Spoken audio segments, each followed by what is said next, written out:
Welcome into MASN All Access from the MASN Newsroom. Thank you so much for tuning in here on this Tuesday afternoon. I'm your host, Paul Mancano.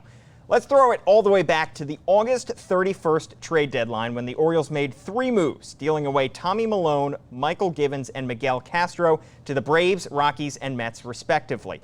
Now, there were several players to be named later in those deals, and some of those names were revealed over the course of the final couple weeks of the regular season. Victor Gonzalez and Michel Desson, two recent international signees. But here are the big names in those deals, in case you forgot. Terrin Vavra and Tyler Nevin, both infielders, 23 years old. They came back in the Michael Givens trade, and actually Vavra has been working in the outfield since the trade over to the Orioles organization.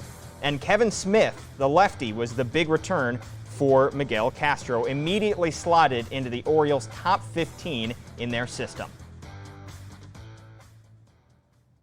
Now we're joined on MASN All Access by Kevin Smith, pitcher in the Orioles organization, who just entered the organization a couple months ago, right before the trade deadline, coming over from the Mets organization. Kevin, thanks so much for hopping on. Thank you for having me. I'm excited to be here. I think it's a good opportunity for Orioles fans to get to know you, so let's throw it all the way back to your college days where you pitched at Georgia for 3 years. You bounced back and forth between the rotation and the bullpen. Was that valuable experience to be able to learn to do both things in college? Yeah, like you said, I did both. I was there from 15 to 18, and I bounced around doing both, so it kind of helped me be comfortable in both situations, coming in late in games, trying to save a game out, or even starting a game on the weekend against good SEC teams. Definitely helped me prepare me for both situations going forward. Yeah, you mentioned the level of competition going up against other SEC teams, rather. Best conference in terms of college baseball. Was that valuable experience as well, getting to just experience big-time weekend games? Yeah, so you have 10 series against SEC teams, so every weekend you're going in, trying to win a series, prepare you for the postseason. So you can't take any weekends off, and yeah, it's definitely a really good competition in the SEC. Nice. And then you enter the Mets organization. How did you feel things were going right before baseball was shut down? Did you feel like you had a chance to move up through that organization fairly quickly? Yeah, so my first full season, I made Double-A. I was fortunate enough to make it up there, and then I was looking to have a big year this year, but obviously with things happening, it was a crazy year for everybody, so it still is. And I was lucky enough to be invited to the second spring training with the Mets, and I spent it was end of June, so it was about 2 months there, and then got traded to the Orioles. So, what did you work on at that alternate site? Was there anything in particular that you wanted to tweak or work on and try to develop? Yeah, I was working on all my pitches, just kind of tightening them all up.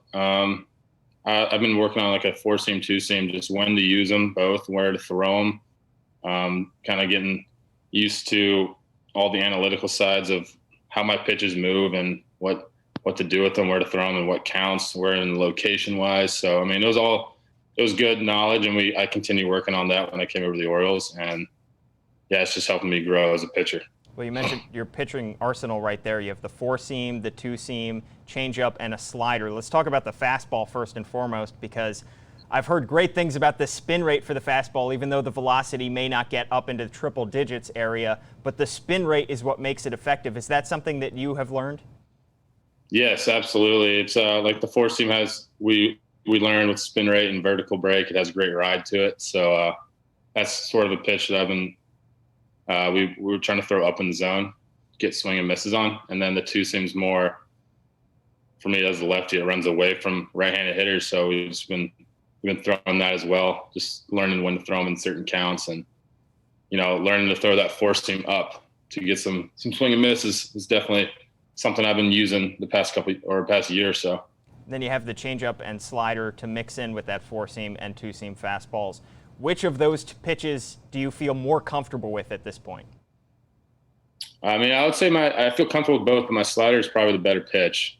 And just I've been throwing that for such a long time, and it's one of my strikeout pitches, and I'm very comfortable throwing it in any count. So, and then the changeup came around for me really last year, kind of beginning of the season, and that was one of my better pitches coming in because everyone's looking for the slider, and just throwing that changeup in there, got a lot of swing and misses, ground ball outs, everything.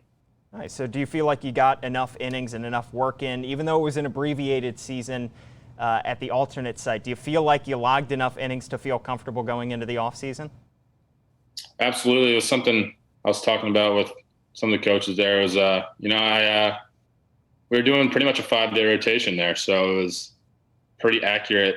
I mean, obviously you're not throwing in like live games against different hitters, but I mean, you're going 5-6 innings out there. So we were comfortable with how many innings I got and how the offseason is looking so far. Great. How do you plan to spend this offseason? Have you gotten a little time for some R&R, or are you getting right back to work? So I'll start my workouts and everything actually next Monday. But right now I just took like a couple weeks off, played a lot of golf. So I'm going to this nice weather in Georgia right now. Yeah, very nice. Certainly probably a little bit warmer than it's going to be in Baltimore over the next couple weeks. But speaking of Baltimore, you get your introduction to the Orioles organization mid-season. What have you learned about the Orioles organization and some of the players that they have, not just at the major league level, but at the alternate site as well, over the short time that you've been in this organization? Oh, they're awesome, man. I got to meet. I haven't met a lot of guys on the big league side yet, but over at the alternate site, like a bunch of young guys that are really, really good. And there's a really big upside for the Orioles in the future. And it's really exciting. I mean, I was only there for 2-3 weeks and I mean, the competition there at the alternate site was legit. So, I mean, there's a lot, and they're all nice guys, they're cool guys. So it's like, it was really fun to be there. And then the coaching side, I got to know Holty really well. And he's helped me out already. And I've only known him for like a month and a half now. So, it's definitely exciting stuff. I love all the people there. So, Chris Holt, yeah, of course, a pitching coordinator at the alternate site during this season. I'll give you the chance to name drop now. Who was the most fun you had working with or playing against at the alternate site in Bowie? Was it somebody on your pitching staff that you were going up against, or a batter in particular? Give me somebody. It was me and like a bunch of the catchers. I would have to say Rutschman was one of them. He was, I mean, obviously he's a great hitter, but just kind of like coming in as a new pitcher, you get to know your catchers really well. You have to, and he's a really good catcher. He's got great tools. So getting to know him was big. So anytime you can say Adley Rutschman, Orioles fans will immediately perk up as well. But I think they're going to be that way with the name Kevin Smith at some point in the near future as well. But Kevin, thanks so much for hopping on here on MASN All Access, and we appreciate your time. Of course. Thanks you for having me.